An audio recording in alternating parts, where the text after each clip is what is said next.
I do want to thank the Moss family for this piece of property that we have looked diligently for I know since way before September, and you would be surprised that the community here that's needing a fire station that's an ISO rating of 10, it was difficult because we looked at 6 other parcels before we ever found this one.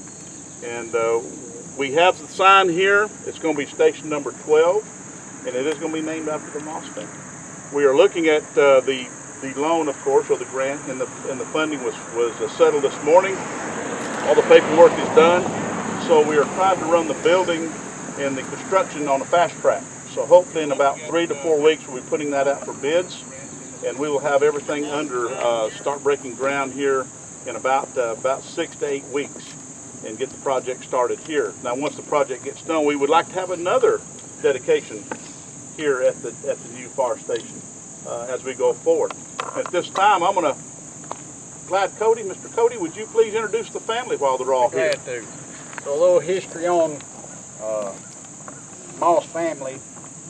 Probably my grandmother may have taught some of y'all if you're long-time residents here, but Gertrude lived approximately a couple miles over here. She taught school in Pickens County for 41 years. Worked on the farm. She was noted by Preacher Walker at her funeral as being the first female bus driver and the first female principal in the state of Georgia. She was paid 10 cents a child back when Bloodville School started to drive around and pick up the children each week. She's paid 10 cents a week per child. She has very deep roots here. She loved this county. She loved this farm. She had 4 girls. My mom was the oldest. My mom was Carlan Cody, passed away in 2010. Margie Richards was next, and Margie passed away prior to my mother. The property came to the county by way of Barbara Mabry. Barbara was the 3rd of the children. And then last was John Locke here, was the youngest and the prettiest. And if you don't believe it, just ask her.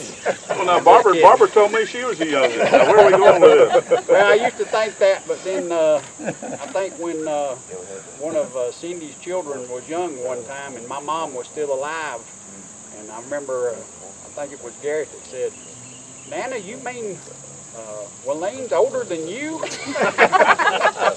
I remember that. But anyway, like I said, that's the 2 daughters. Zan was Margie's daughter, and her husband, he was up here. She has another daughter, Jane, who's not with us today. Barry is Barbara's son, so it would have been Mama's grandson also. Then Billy is Barbara's husband. JD and Allie, their son Jack is Barbara's granddaughter and family. And then Cindy and Chuck. Cindy is Barbara's daughter and her husband Chuck. Donna Enos is also with us. She's not a member of our family, but she has been a lifelong friend of our family. We consider her a part of our family. So we're certainly glad to have her with us here too. Correct me if I'm wrong, it's Jeanette Lawson. Is not the Lawson family here today? Jeanette said she couldn't make it. Jeanette is Gertrude's sister. Okay. Yeah. And I don't think she has any other. She had 7 siblings, and I think Jeanette's the only surviving sibling of Gertrude's family. I'm the 4th generation. Yeah. The house is 4th generation. Yeah, this farm's been through 4. This is 4th generation farm. I speak for the county, but the family doesn't know how much we do appreciate this, and I'm sure the community is going to be well pleased to the fact that this entity will be going in, and then of course the ISO rating will be coming down. At this time I'm going to introduce Commissioner Jerry Barnes. That this is his district out here. Mr. Barnes, have you got anything you'd like to say? I know you're a chief down here at the Hinton Fire Department. At one time. No, I'm glad to see it. We went through a bunch of changes. ISO, when they come to start, they started checking a little closer than what they used to, and they figured out we didn't have the coverage over here we needed. And I'm just glad that y'all had to decide to let us have it, and it's going to help a lot of folks. And then one other individual I would like to recognize is Chief Sloan Elrod. Chief, you got anything you'd like to say? I do kind of want to clarify this. I mean, it's a great thing. As we move forward, though, it's actually going to be a little while before ISO comes down. That doesn't just happen when the fire station pops up, and that's kind of a myth to folks. But you have to run so many calls, and ISO has to come in here. So I want to go on record being filmed as saying, you know, don't expect your ISO to go down tomorrow, you know, because it's not going to happen. It actually takes roughly probably a little over a year. You have to run so many calls, then you call ISO out here, and then they do an inspection and make sure you've got enough folks responding and your response time, and then they give you an ISO rate. So what you're saying, if it doesn't go down, we just blame you? It's not going down initially. That's what I'm saying. It's not going down tomorrow. But it will definitely help, and it will. This affects a lot of people. Some of them don't even know it yet because their insurance agent hadn't caught up to the fact that because ISO used to go by as a crow flies, 5 mile radius. Now it's as a car drive.